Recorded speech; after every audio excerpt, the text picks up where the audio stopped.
नमस्कार दोस्तों, स्वागत है आपका हमारे YouTube चैनल सक्सेस की 98 पे। और आज हम देखने जा रहे हैं, जी हाँ, सामान्य विज्ञान से पार्ट 14। तो सभी बच्चे जितने भी अगर इस क्यूज को अटेंड कर रहे हैं रेगुलरली, वो फिर से बन जाए हमारे साथ, क्योंकि ये पार्ट है 14। और इससे पहले आपको एक चीज और बता दें कि जो भी बच्चे अभी तक हमारे पोर्टल पर जाकर सक्सेस की 98.org पर टेस्ट नहीं लिया है, वो प्लीज ले लें एक बार और टेस्ट दें, क्योंकि एग्जाम बहुत ही नजदीक है। जितना टेस्ट आप दे सकते हो उतना ही जल्दी आपका स्पीड बढ़ेगा और एग्जाम के लिए तैयारी भी उतनी ही अच्छी होगी। तो चलिए अब हम आज का क्यूज शुरू करते हैं और देखते हैं ये पहला सवाल क्या है। उससे पहले अगर आपने चैनल को सब्सक्राइब ना किया हो तो प्लीज सब्सक्राइब कर लें और इस लाइक के बटन को भी, वीडियो को लाइक करें दबाकर, और बेल के आइकन को भी दबा लें ताकि हर वीडियो के नोटिफिकेशन आपको सबसे पहले मिल सके। और अगर नोटिफिकेशन नहीं भी जाता है तो शाम के 5 बजे आपको पर डे क्लास दी जाती है, मंडे टू सैटरडे। आप एक बार चैनल ओपन करके जरूर देख लें। चलिए अब हम देखते हैं पहला सवाल। चलिए ये क्वेश्चन है आपका, एक ठंडा शीतल पेय संतुलन पर रखा जाता है, जब उसकी टोप खोली जाती है तो वजन उसका घटता है या बढ़ता है, ये बताना है। A cold soft drink escape on a balance when the cap is opened, then the weight is increase, decrease, or first increase then decrease, on the option D remains same, यानी कि वही रहता है। तो चलिए अगर आपको आंसर पता है तो 10 सेकंड का समय दिया है आपको मैंने। आप नीचे जाकर कमेंट बॉक्स में अपने आंसर्स को जरूर कमेंट कीजिएगा। चलिए तो इसका आंसर मैं बता रहा हूं। इसका आंसर है सी, पहले वो बढ़ेगा और फिर वो घटेगा। जी हाँ, ध्यान दीजिएगा, पहले वो बढ़ेगा। जब भी आप एक ठंडा पानी का जो संतुलन होता है, अगर वो उसका जो ड्रिंक वाटर होता है, कभी भी उसको बैलेंस लेवल यानी कि उसकी बैलेंस लेवल पर रखेंगे तो वो पहले क्या होगा, पूरा ठंडा होगा, फिर उसके बाद उसमें ठंडा होने की वृद्धि होगी और उसके बाद वो कमी होगी। ठीक है, चलिए अगला हमारा सवाल है, when a reed glass is heated in the dark room it will seem। ये इंपॉर्टेंट क्वेश्चन उठकर आ रहा है और ये क्वेश्चन आपके एसएससी 2016 में पूछा जा चुका है क्वेश्चन। ठीक है, तो इंपॉर्टेंट है ये क्वेश्चन आपके लिए। और क्योंकि देखो एसएससी और रेलवे में क्या होता है, रिपीटेड क्वेश्चन बहुत होते हैं एग्जाम में, तो इसका आंसर देना बहुत ही जरूरी है। When a red glass is heated in a dark room it will seem like black, green, yellow और रेड। जब अंधेरे कमरे में एक लाल गिलास को गर्म किया जाता है तो कैसा प्रतीत होता है, काला, हरा, पीला या लाल। चलिए तो आप इसका आंसर दीजिएगा नीचे कमेंट बॉक्स में जाकर। इसका आंसर है इट्स बी। जी हाँ, ये ग्रीन कलर का दिखेगा। ठीक है, चलिए और अगला हमारा सवाल है कि who had show that the electric and the magnetic wave are equal in the vacuum. Options are Isaac Newton, James Clerk Maxwell, C Albert Einstein और डी वर्नर हेजनबर्ग। तो ऑप्शन आपके सामने है, नीचे कमेंट बॉक्स में answer जाके जरूर comment कीजिएगा। किसने दिखाया था यानी किसने खोज की थी, ठीक है, वैक्यूम में बिजली और चुंबकीय तरंगों बराबर होते हैं। चलिए तो आंसर है बच्चे it's B, James Clerk Maxwell ने। जी हाँ, इन्होंने ही ये प्रूफ किया है कि वैक्यूम में जो बिजली और उसकी चुंबकीय तरंगें होती हैं वो इक्वल होती हैं यानी बराबर होती हैं। Which one of the following can convert the alternating current into the direct current? ये क्वेश्चन भौतिक विज्ञान से उठकर आ रहा है, बहुत ही इंपॉर्टेंट है और ये सवाल आपके रेलवे ग्रुप डी में भी पूछा गया है। ठीक है, 2010 के पेपर में। ठीक है, तो इसको नोट कीजिएगा और इसका आंसर भी आप जरूर एक बार नीचे कमेंट कीजिएगा। निम्नलिखित में से कौन सा वैकल्पिक प्रवाह वर्तमान में सीधे चालू कर सकता है, ट्रांसफार्मर, मोटर, डायनेमो और रेक्टिफायर। तो ये बहुत इंपॉर्टेंट क्वेश्चन है। इसका आंसर है बच्चे इट्स डी, रेक्टिफायर। जी हाँ, ये ही डिस्टिंग्विश करता है, कन्वर्ट करता है अल्टरनेटिंग करंट को डायरेक्ट करंट में। ओके, नेक्स्ट है हमारा कि earliest thermometer was developed by.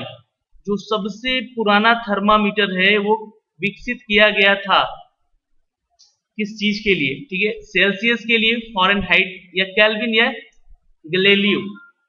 तो ऑप्शंस हैं आपके सामने, नीचे कमेंट बॉक्स में जाकर इसके आंसर को जरूर कमेंट कर सकते हैं आप।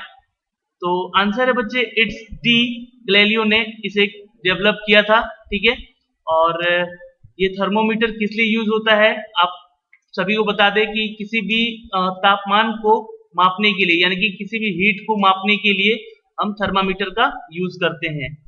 चलिए अगला हमारा सवाल है, ये भी देखिए भौतिकी विज्ञान से ही बहुत इंपॉर्टेंट है। और देखिए जब भी आपका एसआई यूनिट के बारे में पूछेगा तो एक क्वेश्चन जरूर रहता है आपके एसआई यूनिट से पूछता है।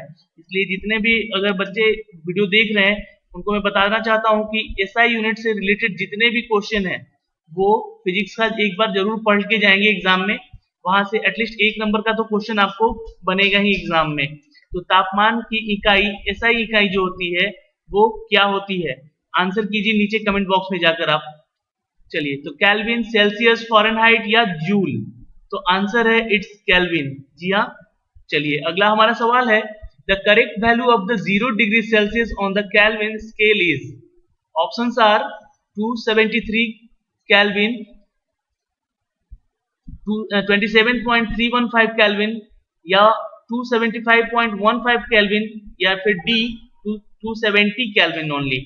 चलिए तो अगर आंसर पता है तो नीचे कमेंट बॉक्स में आंसर को कमेंट जरूर कीजिएगा अपने आंसर, क्योंकि आपका आंसर बहुत ही इंपॉर्टेंट है यहाँ पे कमेंट करना, क्योंकि क्वेश्चन जितना आप पढ़ोगे उतना ही ज्यादा आपका क्वेश्चन याद रहेगा एग्जाम में आपको। आंसर है इसका बी, इट्स बी 27.315 केल्विन। जी हाँ, इंपॉर्टेंट क्वेश्चन था। अगला सवाल है, the gas used in the manufacture of the vanaspati from the vegetable oil is, ये इंपॉर्टेंट ही नहीं, ये तो रेगुलर यूज की चीजें हैं, ये सब पता होना चाहिए हर स्टूडेंट को कि वनस्पति तेल जो होता है वो निर्माण में उपयोग की जाने वाली कौन सी गैस से बनता है, hydrogen, oxygen, nitrogen, carbon dioxide. तो options are here and please comment in the comment box. चलिए अपने आंसर कमेंट कीजिए नीचे जाकर कमेंट बॉक्स में। वनस्पति तेल की निर्माण में कौन सा गैस यूज होता है, तो आंसर है इट्स ए हाइड्रोजन। जी हाँ, हाइड्रोजन का यूज होता है वनस्पति तेल को बनाने में। ठीक है, याद रखिएगा, इंपॉर्टेंट है, ये क्वेश्चन आ सकता है एग्जाम में।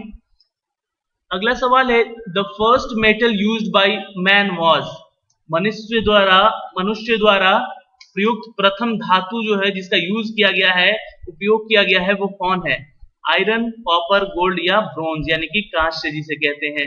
आयरन यानी कि लोहा, कॉपर यानी तांबा, गोल्ड यानी कि सोना। तो इन चारों में से कौन सा ऐसा मेटल है जो मनुष्य द्वारा यानी कि मानव द्वारा सबसे पहले यूज किया गया है। चलिए तो आंसर है इट्स बी, कॉपर। जी हाँ, तांबे का यूज, तांबा जो मेटल है इसे सबसे पहले यूज किया गया है किसी मानव द्वारा। ओके, नेक्स्ट फिरौन। देखिए अब रसायन शास्त्र से यहाँ पे क्वेश्चन आ चुका है, तो थोड़ा सा इंपॉर्टेंट है, क्योंकि देखो किसी भी एग्जाम में, चाहे वो एसएससी हो, रेलवे हो, किसी भी एग्जाम में आप लाइफ साइंस के बाद अगर किसी टॉपिक को वेटेज दोगे तो वो है केमिस्ट्री साइंस का। जी हाँ, रसायन शास्त्र जिसे कहते हैं उसका वेटेज ज्यादा होता है, क्वेश्चन ज्यादा पूछे जाते हैं इससे इन कंपैरिजन फिजिक्स से। ठीक है, तो इसका क्वेश्चन को भी नोट कीजिएगा और इंपॉर्टेंट है सारे। तो freon gas is used in refrigerators. जी हाँ, रेफ्रिजरेटर यानी कि जो आप घर में रेफ्रिजरेटर यूज करते हो उसमें इसका यूज है। ठीक है, चलिए अब बहुत बच्चे इसका आंसर एयर कंडीशन भी मार के चले आएंगे, पर वहां पे वो गलत हो जाएंगे, क्योंकि ये कंफ्यूजिंग है। यहाँ पे रेफ्रिजरेटर और जो एयर कंडीशन का काम है वो लगभग सेम है, पर यहाँ पे एयर कंडीशन में हम फिरौन गैस यूज नहीं करते हैं, ये ध्यान रखिएगा।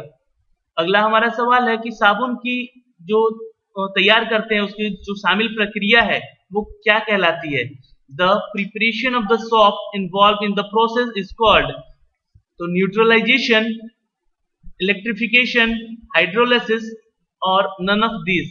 तो options are there, please comment your answer in comment box, hurry up. चलिए नीचे जाकर आप अपने कमेंट कर सकते हैं आंसर, और पूरे क्यूज में देखिए बने रहिएगा। और जो भी बच्चे अभी तक हमारे चैनल को सब्सक्राइब नहीं किया हो, सक्सेस की 98 को सब्सक्राइब कर लें, और साथ ही साथ आप बेल के आइकन को भी दबा लीजिएगा ताकि हर वीडियो का नोटिफिकेशन आपको सबसे पहले जा सके। ध्यान दीजिएगा इन सब चीजों को, और टेस्ट दीजिए, बहुत ही जरूरी है टेस्ट देना, क्योंकि ये सारे क्वेश्चंस वहां भी आपको इससे भी इंपॉर्टेंट क्वेश्चन मिलेंगे टेस्ट में। चलिए तो आंसर इसका मैं बता दूं, इसका आंसर है it's D, none of this, जी हाँ, इनमें से कोई सा भी केमिकल यूज नहीं होता है साबुन बनाने में। ना ही वो न्यूट्रलाइजेशन का प्रोसेस होता है, ना ही वो इलेक्ट्रिफिकेशन का होता है, और ना ही ये हाइड्रोलाइसिस का प्रोसेस होता है किसी भी साबुन को बनाने में। क्या है? तो इसका आंसर होता है इट्स अ केमिकल प्रोसेस। ये केमिकल से बनता है, एक रसायन पद्धति से बनता है साबुन। ठीक है, चलिए, तो आंसर है आपका D, none of this. Next question देख लेते हैं आप। The gas used to extinguish fire is, आग बुझाने के लिए इस्तेमाल की गई कौन सी गैस है वो? नियॉन, नाइट्रोजन, कार्बन डाइऑक्साइड और कार्बन मोनोऑक्साइड। तो ऑप्शन आपके सामने है और आप आंसर इसके कमेंट जरूर करें, क्योंकि ये क्वेश्चन आपको पिछले किसी वीडियो में भी बताया गया है और इसके बारे में आपको डिस्क्राइब भी किया गया है इस गैस के बारे में। चलिए, तो आंसर है इट्स सी, कार्बन डाइऑक्साइड। जी हाँ, CO2 का यूज करते हैं हम लोग एक्सटिंग्विशर में। ठीक है, चलिए, अगला हमारा क्वेश्चन है the working of the quartz crystal in the watch is based on, घड़ी में क्वार्ट्ज क्रिस्टल का काम किस पे आधारित है? ये बहुत इंपॉर्टेंट क्वेश्चन है और ये क्वेश्चन आपके रसायन फिजिक्स साइंस से भी है और रसायन शास्त्र से भी कह सकते हैं, इसका रिलेशन है। ठीक है, वो मैं बताता हूं कैसे। चलिए, तो इसका आंसर आप नीचे कमेंट जरूर कीजिएगा। ऑप्शन है आपके Johnson effect, photoelectric effect, Edison effect और पीजो इलेक्ट्रिक प्रभाव, यानी कि पीजो इलेक्ट्रिक इफेक्ट।